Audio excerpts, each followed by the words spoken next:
Hello guys and welcome back to the channel, where today guys I'll be showing you how to check in Wizz Air without seat selection.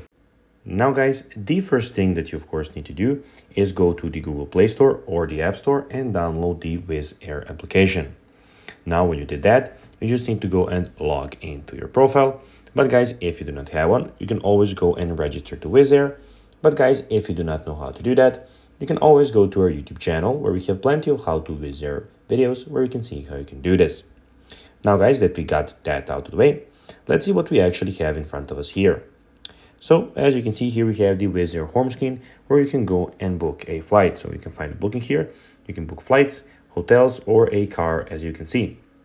Also, you can put where you're leaving from, going to, departures, and how much passengers, and go and click on search. Of course, we have the My Discounts, which are in the bottom right corner, where you can have some discounts from the Wizz Club. We have the Pass, where you have your boarding passes when you book a flight. Also, we have a fare finder, where you can go and find a fare here. So you can basically go and put everything and click that you want where you want to go.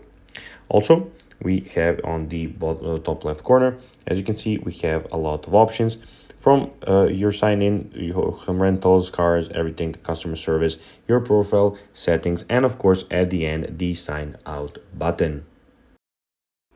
Now guys, let's see how you can actually go and check in Wizz Air without seat selection. Well guys, to do so, you'll need to go and click on the top left corner, then go to My Flights. Go to check-in, and here guys, you can go and check in.